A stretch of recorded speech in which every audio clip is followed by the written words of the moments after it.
नमस्कार, मी अनिल आबाजी पाटील, राहणार शिरापूर, तालुका मोहोळ, जिल्हा सोलापूर। मी 30/3/2026 रोजी मान्य जिल्हाधिकारी कार्यालय सोलापूर, प्रादेशिक साखर कार्यालय सोलापूर, पोलीस अधीक्षक ग्रामीण सोलापूर व जाकराई साखर कारखाना वटवटे या कारखानदारांनी कारखाने बंद होऊन 2 महिने झालं, परंतु शेतकऱ्याची बिलं अद्याप अदा केली नाही। ती ऊस गेल्यापासून 14 दिवसाच्या आत बिल देणं बंधनकारक असून देखील कारखानदार हे बिलं शेतकऱ्याला देत नाहीत। शेतकऱ्याच्या अनेक अडचणी, मार्च एंड गेला, कुणाची मुलीची लग्न थांबलेत, कुणा दवाखाना, शेतकऱ्याच्या अनेक अडचणी आहेत। मोर्चावरची जाणाऱ्या ऊसाला खत टाकायची, काय करायचं ही पैसे न दिल्यामुळे शेतकऱ्याची उत्पन्न, ऊसाला खत नसल्यामुळे ती सुद्धा उत्पन्न घटणार आहे। ती साखर कारखानदाराच्या का ध्यानात येत नाही, प्रशासनाच्याही का ध्यानात येत नाही।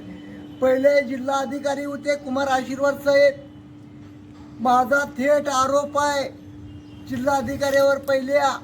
आता कार्तिक साहेब आलेत, त्यांनी तर चांगलं लक्ष द्यावं। पहिल्या जिल्हा अधिकाऱ्याला प्रत्येक कारखानदार पाकिट देत होता, म्हणून जिल्हा अधिकारी कुठलीही कारवाई करत नव्हतं। म्हणून आता नवीन जिल्हा अधिकारी आलेत, त्यांनी तर ह्या आमच्या प्रश्नाकडे गांभीर्यानं लक्ष द्यावं। म्हणून मी सर्व शेतकरी बांधवाला आवाहन करतो, उद्या जाकराई कारखाना वटवटे येथे आमरण उपोषण मी करणार आहे, तर सर्व शेतकरी बांधवांनी तिथं उपस्थित राहावं।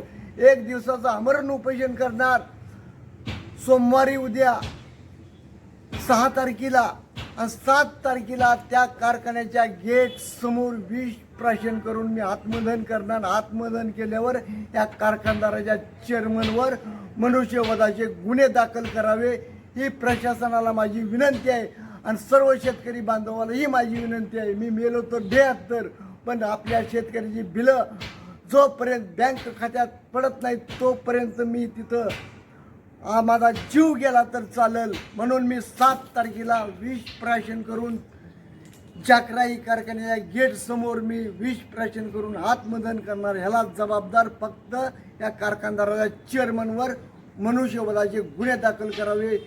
पत्रकार बांधवाला माझी विनंती आहे, आपण चौथा स्तंभ म्हणून तुमच्याकडे शेतकरी चांगल्या आशानं बघतो, तरी तुम्ही जर शेतकऱ्याच्या बाजूनी खंबीर उभा राहिला तर 2 ते 3 दिवसात आमचे पैसे जमा होतील अशी मला खात्री आहे। म्हणून माझी पत्रकार बांधवाला विनंती आहे। जय हिंद, जय महाराष्ट्र।